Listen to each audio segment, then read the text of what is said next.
wanted to start by saying thank you all for coming. We're so grateful that you took time out of your schedule to enjoy a fun event that you can learn a lot about what the Literacy Council is doing with us. So I am the child of educators. Both of my parents, my mom retired as a teacher, as some can contest, and my father as a principal. So my life was full of vacations where we went on some historical trip and learned a lot about that and then wrote a report afterwards. Or I remember asking my mom, what are we having for dinner one night? And she said, well, read it. And my sister and I, our favorite night is taco night. But this was something different. So I read the box, fajitas. And they're like, and my mother and my sister just bust out laughing. And I thought, why is it funny? I read the box. And so I think about that as an adult. If you're trying to navigate this world of silent peas and fajitas, and if you don't have a guide. So that's what the Literacy Council do, is we provide a guide to literacy for adults. So you'll hear a lot more about that and what we do this evening. I did want to introduce all of our board members. I am Tiffany Jeffries-Williams. I'm the president of the board. I have David Lee, who had a big election last night and a bigger celebration today. So please congratulate David Lee in the back there for becoming part of the Board of Supervisors here in Culpeper.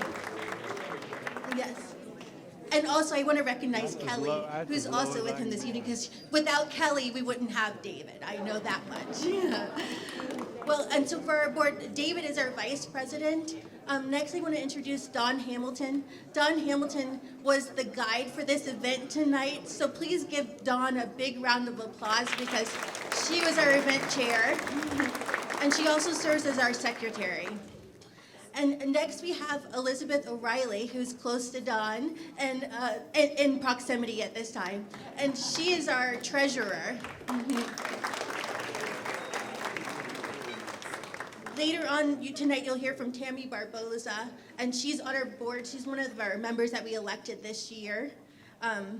Along with Delfino Flores. Delfino unfortunately couldn't be with us tonight. He's ill, but he is an interpreter here at UVA Pediatrics in Culpeper, and we're so grateful to have him as part of our board as well. We have Dr. Shannon Butler, who is also in the same vicinity or area. She's a board member. She's been part of the Literacy Council for a long time. We're happy that she's back on our board right now. So, and Elizabeth Rabb, who also was part of a big election last night with her husband. We're so grateful that she's one of our newest members as well and is a part of our board. But come on, we got to see. At this time, I'm going to go ahead. We have a special guest tonight, our author, Katie Brown. We like to always invite an author to our events over the last couple of years, and we're so grateful she was willing to come. So at this time, I'm going to invite Tammy Barboza to come forward and tell us a little bit more about Katie, and then we'll hand it over to Katie. Hi, everyone. It is amazing to see everyone here tonight. It warms my heart to see so much support for the Culpeper Literacy Council. I am so honored and proud to introduce our guest author. Her name is Katie Brown. Her full name is Karen Dixon Brown, and she and her husband Gary are here in the author section, and I know that she's been talking with a lot of folks thus far and more to come. But let me tell you a little bit about Katie Brown. So Katie is a native of Stamford, Connecticut. She has devoted her life to being compassionate and caring while spreading love and hope to those who cross her path. Katie is a former school teacher in Connecticut and continues to hold a special place in her heart for children. She serves as a lifetime advocate for abandoned, misplaced children and young adults, which is very fulfilling to her. The number of persons who have crossed Ms. Brown's path allow her to mentor and assist, and it has blessed her tremendously. She has worked in the mental health field for over 25 years. She has overseen a domestic violence and sexual assault agency. She has served as a development director for a homeless program, as well as providing case management and supportive services with allied agencies.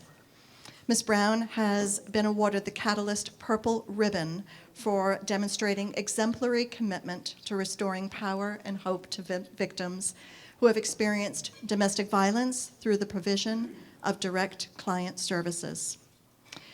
Ms. Brown has founded a foundation, a nonprofit foundation called ES3, and that stands for her son's name, and you will find that out when Katie Brown is about to speak. And she actually founded this particular foundation after the loss of her child, Eddie Severance III. It's a 501c3 nonprofit. So without further ado, I would love to introduce author Katie Brown.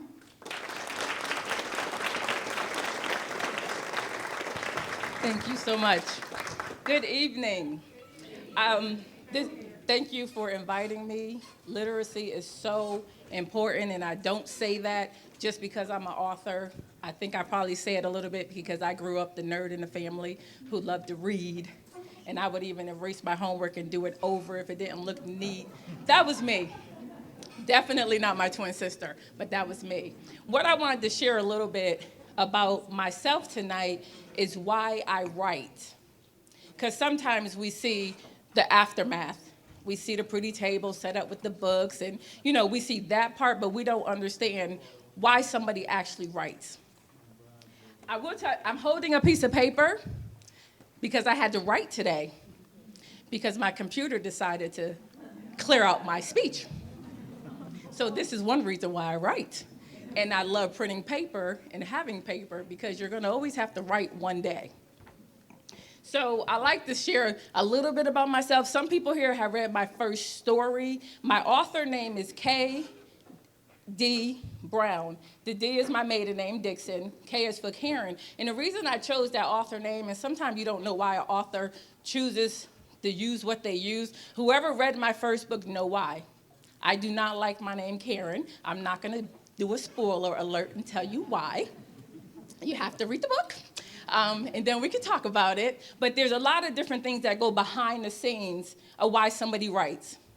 We don't write to become rich. That's number one. When I wrote my first book, I wrote it with the hopes that if one person read it and got one nugget out of it, that helped them breathe a little bit, that helped them cope through what they're going through, and also helped them understand that what they may have gone through or will about to go through is not their fault. That's a lot of times why we sit down and we start penning things. It's a tough thing to write your autobiography. It's a tough thing to write a memoir, and I think God held it back until after my grandmother said goodbye here on earth, because I don't know how she would have dealt with me sharing so much about my mom, her daughter. So it's a lot of different entities to that. And I just wanted to share, y'all bear with me because now I got to read a paper. That's why we write. So why I write is because a little girl understood her mother's story needed to be told after she was murdered. After I lost my mother, it was a lot of layers of stuff that came after it. And so in writing my first book that I started probably 20 years ago or so, and I actually have the typewriter that I typed it on. I'm so excited with this typewriter, even though my great niece was like, "Are these Morse code machines?" We got to teach them children, y'all. But that thrills me to have something like that. But I started with my story, and I said, well, no, you never understand someone unless you go back a generation or two. Correct? So I had to go back a generation or two. I write because the same little girl was not only touched by one, but two people in the household as a young child. So I write. I share that part of the hurt that I endured because somebody is getting touched and they don't know how to deal with it. They don't know how to talk about it. And also I write for the side of the perpetrators that maybe they'll read a story and start feeling sorry and sad about what they're actually doing. So I write for that reason. And the reason I highlight that in the first book is because I have children and now I have grandchildren. And when I say I'm the biggest advocate for children, when I leave the house, my husband said he pray harder. until I get home. He said, baby, you're going to get killed. You so nosy. I'm not nosy. I am nice nosy because I look at the children's eyes. Go like this. And look at their school pictures. We all are trained to smize even when we're not happy. I write because being bullied in school made for a tough educational period at times. It affected me to the point where I don't remember a lot of my childhood. So you put that on top of the trauma that I had to deal with at home. So K.D. Brown, little Karen at the time, was like, where's my safe, happy place? So that's why I write. That's why I share that, so a parent can see this and say, you know what? I think my child is exhibiting A, B, or C, and maybe there's some help and some hope out there. So that's why I write. I write because I never knew what a healthy relationship was growing up or during early adulthood. Now we do presentations on healthy relationships versus unhealthy relationships. We talk about red flags. We do all that stuff. But if y'all old like me, I graduated in the 80s. We didn't have all that stuff. You didn't talk about that stuff. Because if you did, then something was wrong with you. And then we were also taught what happens in the house, stay in the house. I write because it's time to stop that. I write because children and young adults need to understand their voice is important. We talked about this yesterday during voting. Your vote is important, your voice is important. That trickles onto this too, and why I write. I write because I married thinking the grass was greener on the other side. And I shortly learned it wasn't. I thought if I got out of this situation that I grew up in, where I was being molested by two, and said, let me go over here because, oh, that's a nice neighborhood. They got new cars.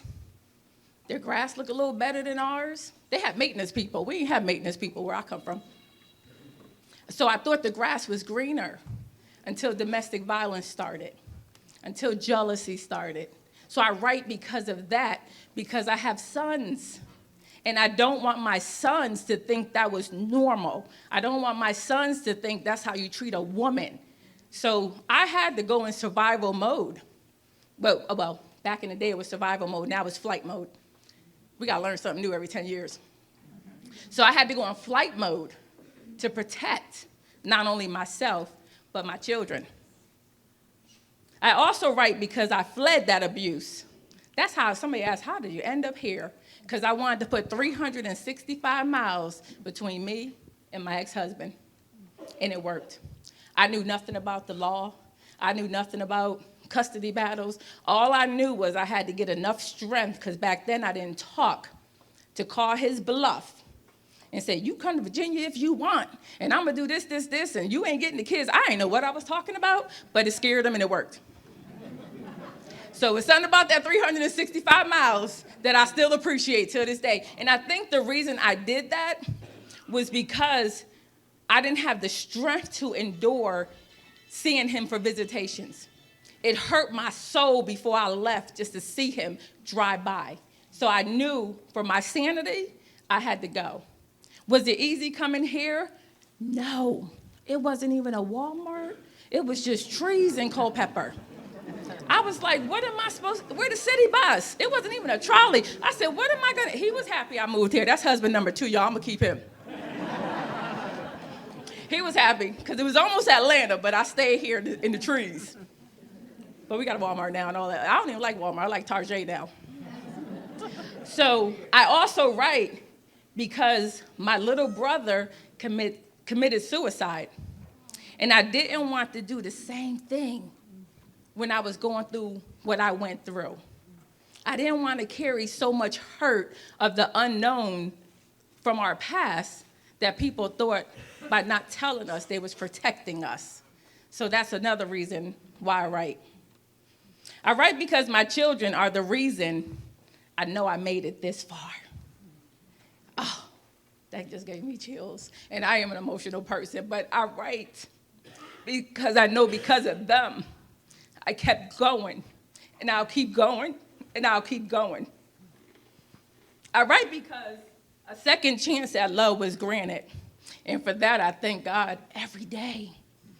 I will tell you this. I just asked for a praying man. I ain't asked for a pastor. That's a lot of work. But I'm not going to complain. I said, I would have took a deacon, Lord. But I'm not going to complain because I'm grateful. And I'm grateful that I gave him a chance to chase me for so long. So long. He'll tell you we could have been married, but I ran because I was used to being with people that hurt me.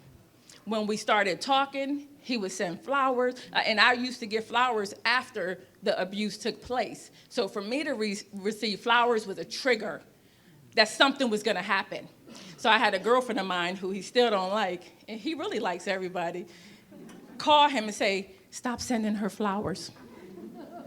Y'all want to know what he did instead? This is how nice he is. He sent me packets of flower seeds and said, when you're ready to receive the flowers, you can plant them.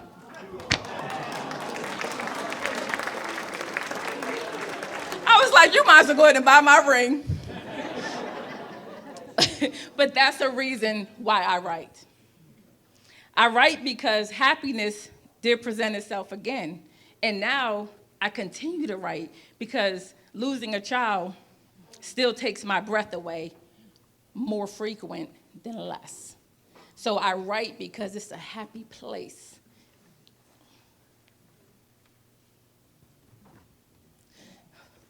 Even if I'm writing something hard, because I know I have to do it because it may help someone else. I never write for selfish gains because somebody will pick up something and it will be just what they need at that second. And that's why I write. I write because we will always keep him with us as we do the little Eddie journey and more books to come. I write because I remember the smile and what everybody says they loved about him. And I also write because my other two sons, because I have to keep going, even though they won't read my books. My oldest son was like, Mom, I was there. And I'm like, but it's different. And this is after, don't tell him I told you this. He said, I don't know how you can sit there for 3 hours and read. I can't do it. So I also write and read because of him. I write because peace presents itself when a sentence is completed and joy comes at the end of every paragraph. That's why I write. And I usually write like around 10 at night, 10 to about 6, 7 in the morning. I don't even realize the sun's trying to come up. So if you see me running around town and I'm tired, I'm working. Don't judge me. I might put you in my next book. But that's why I write. I write because my puzzle of life has to be completed with the pieces that I continue to find and remember. I don't remember a lot about high school. I twirled a rifle, I was with the color guard, I did some snapshot things, but that's all I remember because trauma will cause you to block it. They say in the back of your head, there's a little thing back here where the stuff stays until it can be released for you to mentally handle it.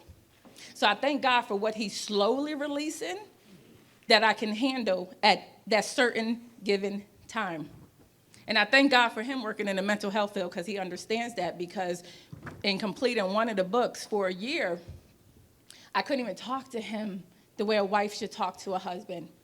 If he rolled over and accidentally touched my thigh, I would shiver and have night sweat. I mean, the trauma is real. So that's why I write, because people need to see us that have gone through this, because everything I went through does not have a face. Nobody's exempt from trauma. I write because generations behind me will have questions that they want answered that I may not be here to assist with. So when I finish breathing, where I got a lot of pictures, I got my grandmama, my great-grandmama, I got all these people who I haven't been blessed to be around because of internal family issues. But I wasn't selfish.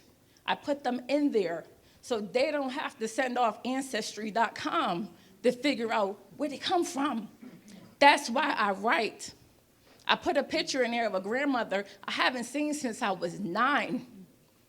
But I can't be bitter because my granddaughter needs to know what her great-grandmother looks like. That's why I write. We got to get to the point where we're not selfish because of the hurt somebody caused on us. I'm going to say 30 years ago because I'm a little older. I don't want to be old yet. No, I'm just but we have to stop being bitter. And it took me some time to do that. And if I hear one more person say, but aren't you a Christian? Yes. Even Jesus hurt and suffered. So why can't little old me feel some pity on myself sometimes? I take it. I write because I know one day I'll be able to breathe without having to remind myself. And that's why I keep writing.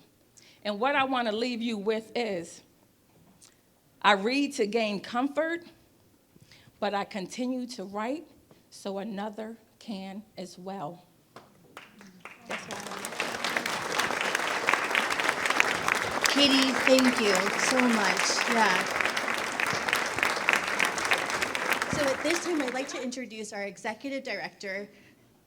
As she comes forward, we're just so grateful to have Lynn with us. Lynn Gore has worn many hats around town, and we're so grateful that she's taken the last few years to be with us at the Literacy Council. So after Lynn comes up and speaks, she's going to introduce Caroline Pierce, who is the second half of our office team, and then we'll move on from there with a really fun game. All right, thank you. Good evening, everybody. First of all, let me thank you all for coming and supporting what we do every day. I've been at CLC for about 4 years, and I am still awed every day by watching how lives change when our students learn to speak English or they become new citizens. And it's just amazing to be privileged to watch that happen. When we went through COVID, as everybody knows, it was rough on a lot of organizations, and our numbers went down so low because we had to stop our classes for about a year. I am so happy to report that we are now above pre-COVID levels. We've grown to that point. We now have over 100 students enrolled and 20 active tutors. When I was leaving Monday night, I looked back into the classrooms, and we have a downstairs area and an upstairs area, and every single room was packed with students. And that's the way it's supposed to be. One of our biggest accomplishments this year is that we have been able to, for every English as a second language class that meets at night, we've been able to offer students to come twice a week. They have begged for this because they want to come to class more than once a week. And now we have enough space, we have enough tutors, and these people are getting twice the amount of class time that they were before. Thanks. So this all only happens because of the volunteer tutors that we have who donate their time to teach these classes and make this possible. And I know that tonight we have a lot of former tutors in the room. So if you are a former tutor, please stand if you have room or raise your hand because we'd like to recognize you.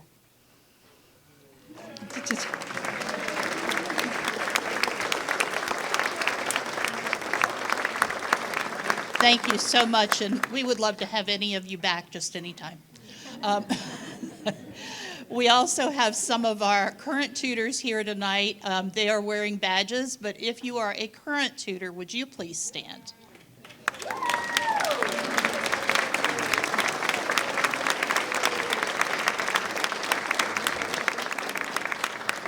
So I want to tell you about a couple of really important people to us, and I'm going to ask Lona and Luis if you'd come up here and stand with me.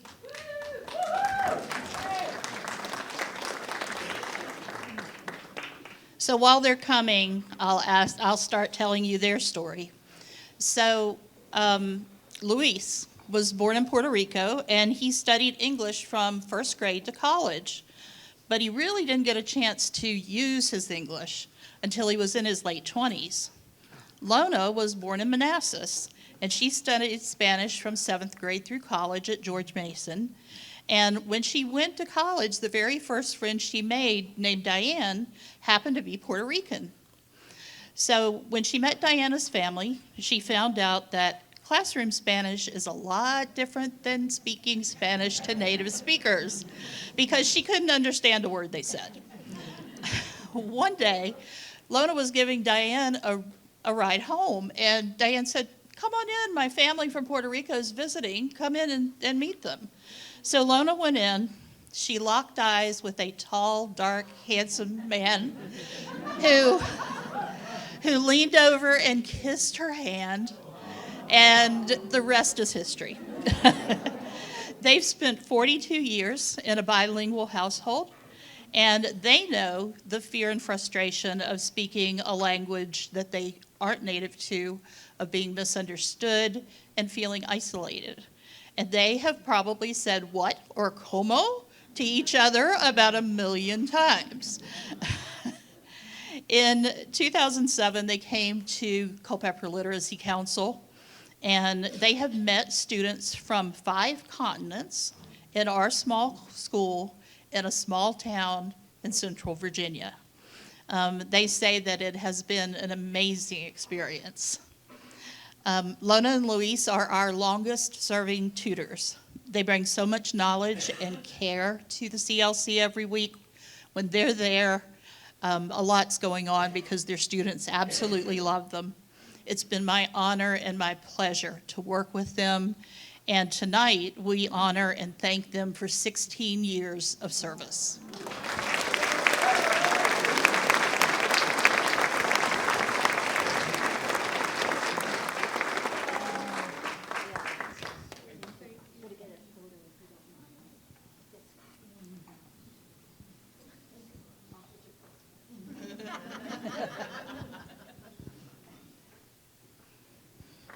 Now, I have the privilege of telling you about somebody else who's pretty special.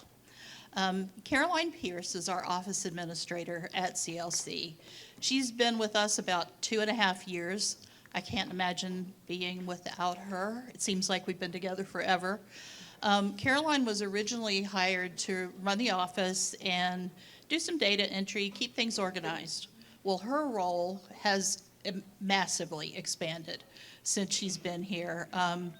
She kind of mentors all of the tutors and keeps them supplied with everything that they need. She recommends additional resources for them. She makes individual folders for them every week with every single thing they need for their class, so they're ready to go when they hit the door. Caroline actually texts our students and reminds them to come to class. By the way, she texts them in Spanish. And she checks on anyone who hasn't been coming. And at the beginning of every quarter, she texts all 100 plus students to let them know where their class is, when it is, and when they need to be there. She is always pleasant, always helpful, always willing to help solve a problem. And I can't tell you how much I rely on her and how nice it is to be able to depend on her consistency and her dedication to CLC. Caroline's office is in the same big space that our main classroom is in. So while she's working during the daytime, she overhears a lot of the classes. And she got very interested in the citizenship class. So she and the tutor who was teaching it at the time took it on to develop our citizenship program, which we are using today.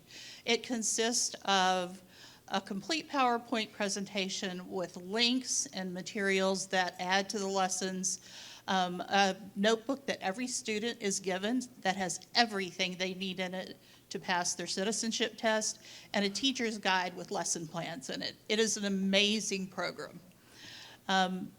Last summer, when the citizenship tutor couldn't be there, Caroline took over the class. And she has also worked one-on-one with several of our students just to make sure that they get that extra boost right at the end to pass their naturalization test. I'm going to let her tell you how much working with those students means to her. But again, I want to thank Caroline for everything she does. Thank you. All right, so I just want to tell you a little bit about our citizenship program because I am super invested in it. I love it a lot. I like working with all of our learners because they are super excited and dedicated to complete their citizenship journey. Last year, there's some familiar faces here that were at this fundraiser. We had a younger girl who had just passed her naturalization interview. She since has gone to her ceremony and is now a full citizen of the United States. Yes. And during her studying at CLC, her mom was actually studying with her on the same journey to become a citizen. And she has also passed her naturalization interview and is now a citizen as well. They were sworn in together at the same ceremony, so we were super happy about that. Following that, we have another 5 citizens that have passed their interview and are now on their way to becoming citizens.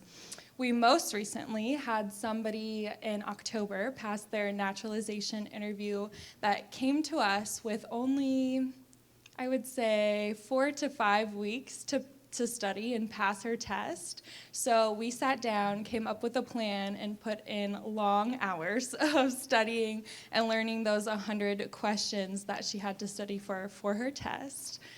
She recently she passed her test with flying colors, and I promise you now she could teach the test to everybody else. She was wonderful. So I just wanted to tell you guys about that. I know we have some fun games that we're going to get to kind of test your knowledge about the citizenship test as well. So I will turn it over at this time. Thank you guys for coming. Table number 1, I need 3 volunteers to represent your table who know citizenship and American history. 3 volunteers. Come right up here, please. 3 volunteers. All right, this is table number 2. Table number 2, I need 3 volunteers. Citizenship and American history. Come on up to the end of the table, please. 3 volunteers to represent your table. Table number 2. All right, moving our way over here to my right, your left. This is table number 3. Mary Jo, this is your table. I need 3 volunteers to represent your table. People knowledgeable.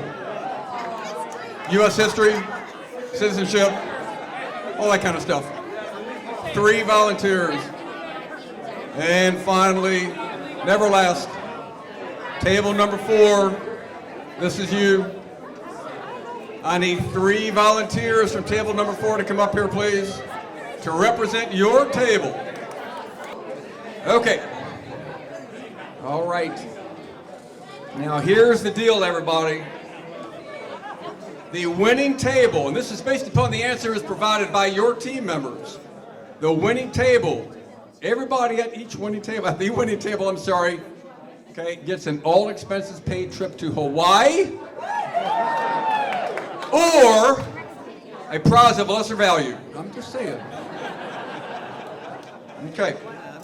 So we have questions for each of these team members. They get to huddle quickly. You get 5 seconds to produce an answer. Okay? There can be no calling out from the audience, nor can any cell phone use be allowed. Here we go, the citizenship game. These are actual questions taken from our citizenship preparation program. And by the way, let me just mention, where's Caroline? Caroline, where are you?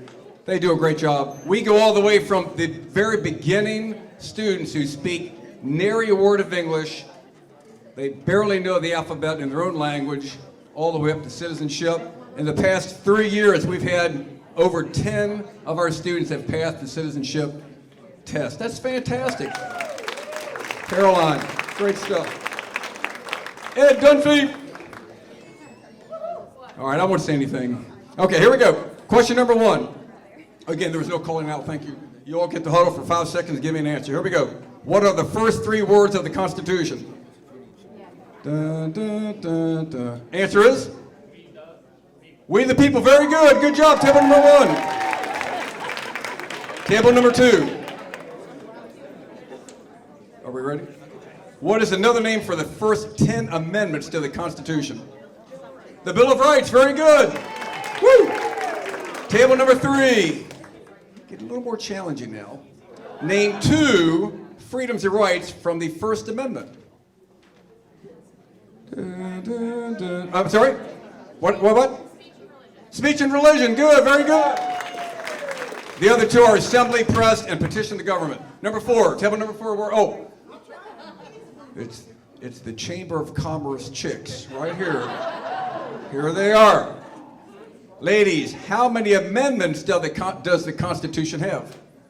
Dun, dun, dun, dun, dun, dun. The answer is? The answer is 27. Thank you very much. All right, so right now we have 1 point, 1 point, 1 point, 0 points for the Chamber of Commerce chicks, but they're coming back. Here we go, round number 2.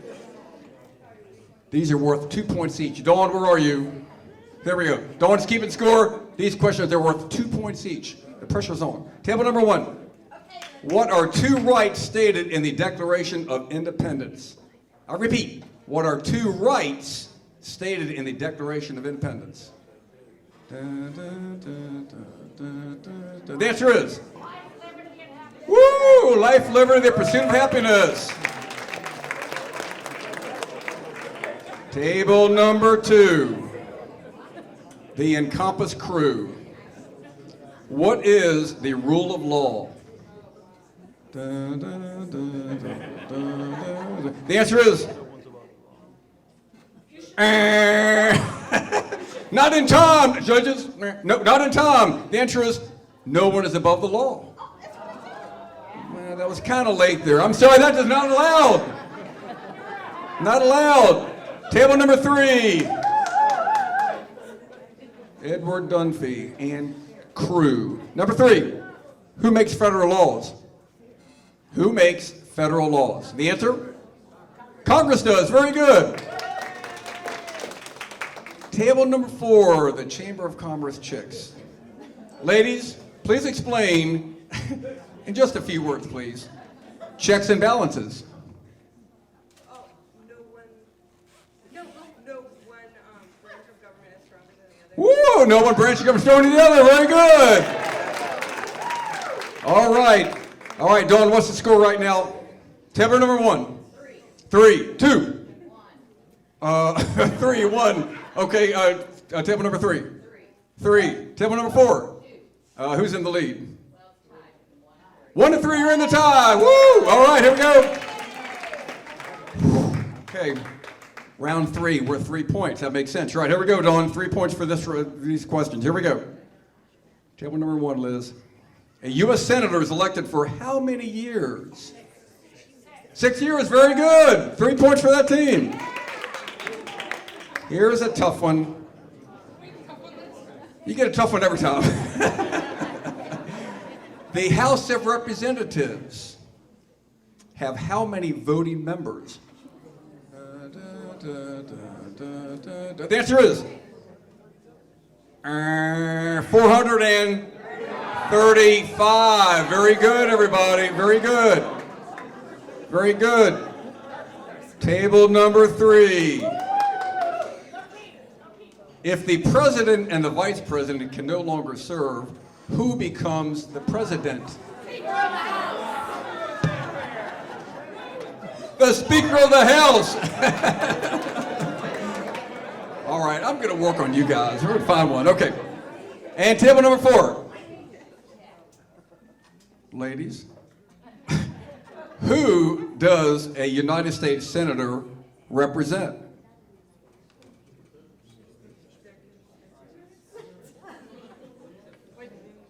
Yeah, all the people of their state. All the people of their state. Very good. Very good. All right. Okay. We're going into the final round, everybody. This is it. All the marbles are on the table, okay? All expenses paid trip to Hawaii or prize of lesser value. We don't know which one it's going to be. We have the secret sponsor out there. We're waiting for him to kind of come in. Large influx of cash. There is no appeal process here.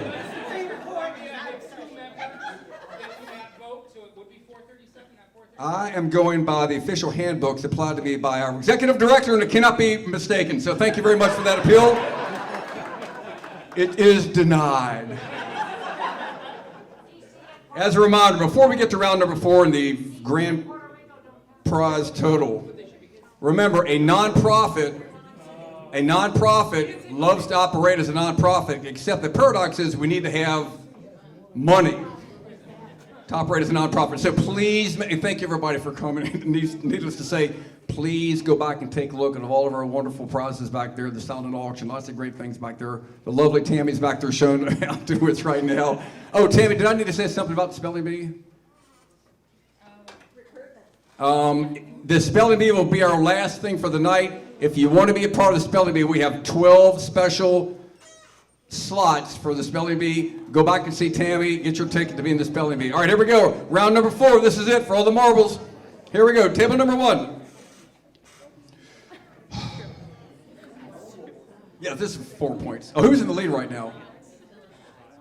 1 and 3 are still in the lead.